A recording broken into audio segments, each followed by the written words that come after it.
బడ్జెట్లో విద్యారంగానికి 15% నిధులు కేటాయించాలని డిమాండ్ చేస్తూ బీఆర్ఎస్పీ ఆధ్వర్యంలో ఉస్మానియా విశ్వవిద్యాలయంలో పెద్ద ఎత్తున ఆందోళన చేపట్టారు.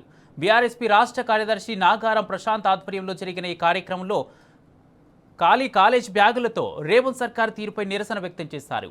అధికారంలోకి రాకముందే అనేక రకాల హామీలతో మభ్యపెట్టిన రేవంత్ పదవిలోకి వచ్చాక పూర్తి నిర్లక్ష్యంగా వ్యవహరిస్తున్నారని విమర్శించారు. ఇచ్చిన హామీలు అమలు చేయలేకపోతే రానున్న ఎన్నికల్లో విద్యార్థుల దెబ్బ ఎలా ఉంటుందో చూపిస్తామని హెచ్చరించారు. చెప్పి అలాగే యువ వికాస్ కింద ప్రతి విద్యార్థినికి 5 లక్షలు కేటాయిస్తామని చెప్పి అలాగే విద్యార్థినులకు స్కూటీలు ఇస్తామని చెప్పి ఈ కాంగ్రెస్ పార్టీ యువత విద్యార్థుల ఓట్లు దండుకొని అధికారంలోకి వచ్చి దాదాపుగా 2.5 సంవత్సరాలు గడుస్తా ఉంది. కానీ విద్యార్థులను పూర్తి స్థాయిగా మర్చిపోయి చిల్లి గవ్వ కూడా స్కాలర్షిప్స్ గానీ నిధులు గానీ విడుదల చేయకుండా ఈ కాంగ్రెస్ ప్రభుత్వం విద్యార్థులతో చెలగాటలాడుతా ఉంది. మేము ఈ రోజు ఉస్మానియా యూనివర్సిటీ సాక్షిగా అడుగుతా ఉన్నాం.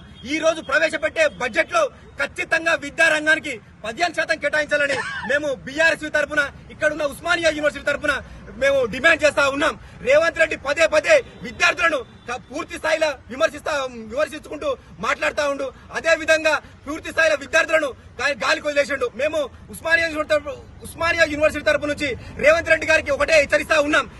ఈ బడ్జెట్ లో మొదటి ప్రాధాన్యతగా విద్యారంగానికి కేటాయించాలని మేము డిమాండ్ చేస్తా ఉన్నాం.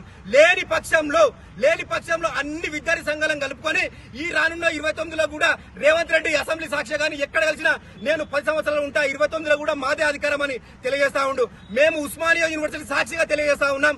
అయ్యా ఇప్పుడు మాత్రం ఈ బడ్జెట్ లో 15% విద్యారంగానికి కేటాయించకుంటే ఖచ్చితంగా నీకు ఈ ఉస్మానియా యూనివర్సిటీ సాక్షిగా చెప్తా ఉన్నాం. రానున్న ఎలక్షన్ లో రేవంత్ రెడ్డి కాంగ్రెస్ పార్టీని బొంద పెడతామని, అలాగే అతన్ని ఎమ్మెల్యే కూడా కాకుండా కానీ ఎంపీటీసీ గెలవకుండా కూడా చేస్తామని మేము ఈ తరఫున